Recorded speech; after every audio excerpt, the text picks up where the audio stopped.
The products that I've used for this project are a white linen cardstock circle, die cut on my embossing machine using a Grand Nestability circle die, 2 stencils, one from Splodgeway from a set called Splodgical Splatters, and the other is called Oriental Lily from Sweet Poppy Stencils. Some gorgeous sparkle medium from Imagination Crafts called Berries, along with various colours of distress ink. I've got about 6 here, really pretty colours.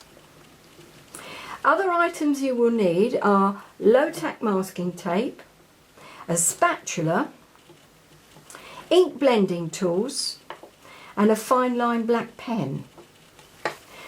I've also got a new cat litter tray filled with water, along with a dash of washing up liquid to plonk the stencils into when I've finished with them, plus some kitchen paper towel to dry them with.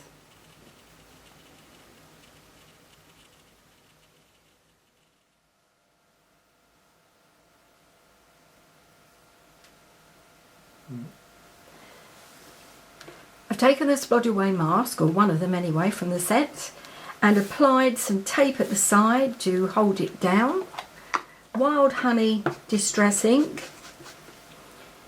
and away you go. Quite simple. I'm going to rush this a little bit so that you don't get too bored, but take your time, hold the stencil down and push the ink through.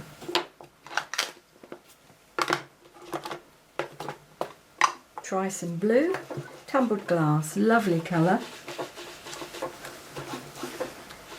You could use cut and dry if you haven't got a blending tool. You'll find that just as easy. Shabby shutters, another favourite.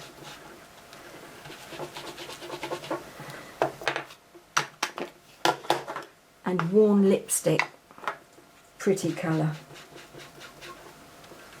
As you can see, it's pretty subtle.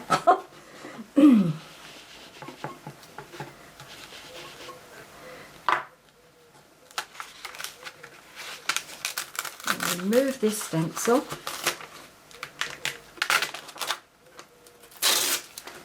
Tape off. That will go into water, and I'm taking another one from the same set. I think you get about 4 altogether. 3 or 4. Now I think it's 4. A little bit of seedless preserves now, just on the edge there. And I haven't taped this one down. I'm just using this one to fill in a few spaces.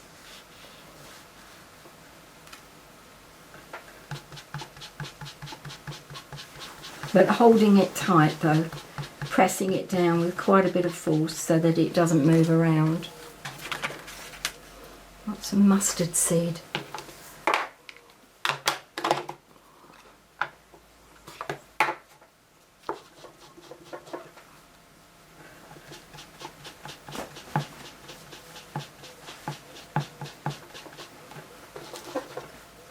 Lovely colour. How's that looking? Oh, coming along, coming along.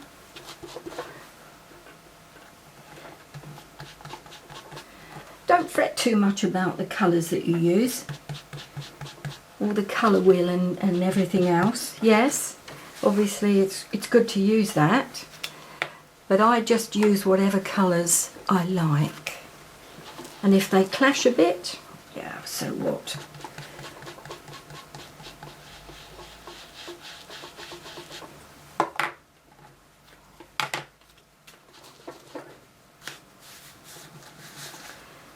A little bit more here. Because these inks are transparent, you really get some lovely combinations with the colours that you use, one on top of the other. Some fantastic shades. Now, I need a little bit, I think, of blue over there.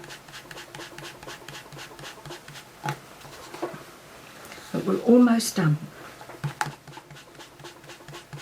With this stencil anyway.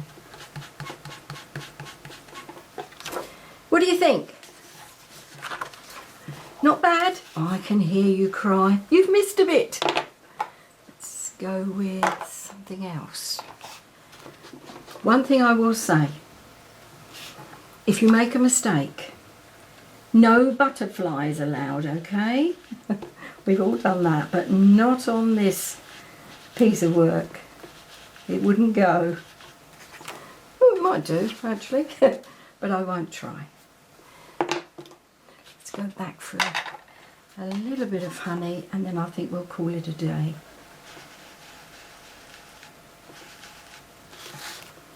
Is it bright enough? Yes, it is. Let's go on to something else then. Move all of these out of the way. And clean piece of paper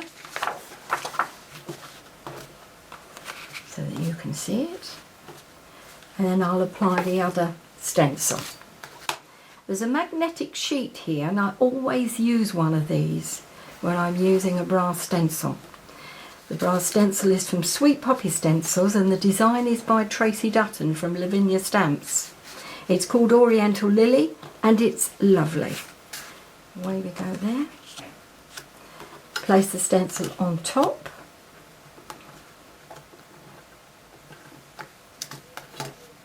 You can feel it clinging to the magnetic sheet, and it holds it in place, gives it a little bit more grip. Well, it gives it a lot of grip actually. And then we'll start off by putting a piece of tape along the top and one along the bottom.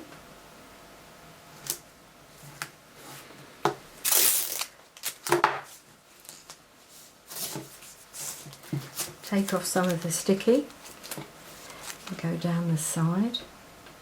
They go on in a specific order, and you'll be taking them off in a specific order. And that one down the side. Used a little bit too much tape there. Not really economic, but I'm sure that you'll take your time and be far more efficient with it than I am. Sparkle medium. You can see it's bright red. I changed my mind from the earlier one that I showed you earlier on. This is really a lovely colour. I need to turn the stencil round so that I've got the thinner parts of the image at the top.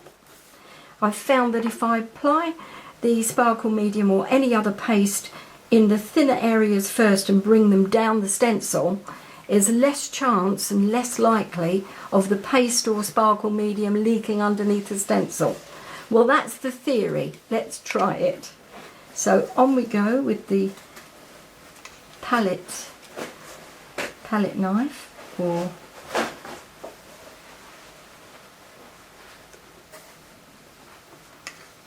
nice and thick, and then I'll take it off. Gently take it off and back into the pot.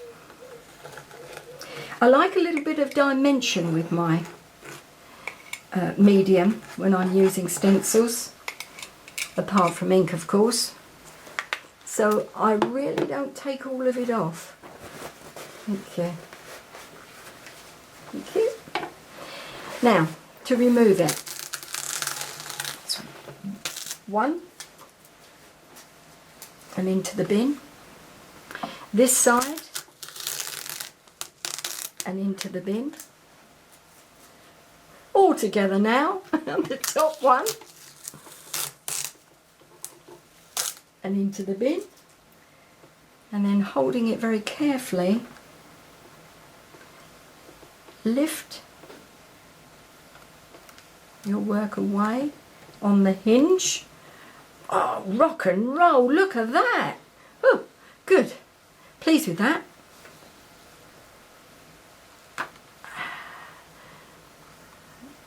Carefully put it there. I don't want to smudge it now. I'd cry. Into the water. Thank you very much, my little helper.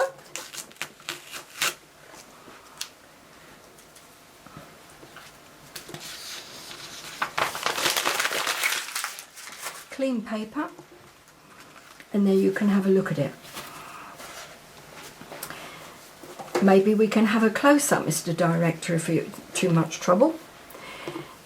I can't do this now because I need for the stencil to wait to dry, and this takes between half an hour, 3/4.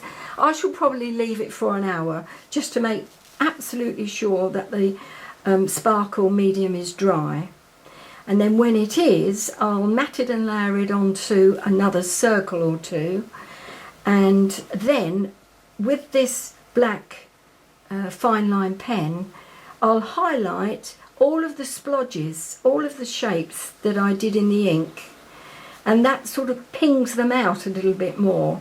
They don't exactly look wishy-washy now, but you know what I mean. Anyway, enough rambling from me. Thank you for looking today. I've thoroughly enjoyed it. I hope it's useful for you, and I'll be seeing you again very soon. Bye for now.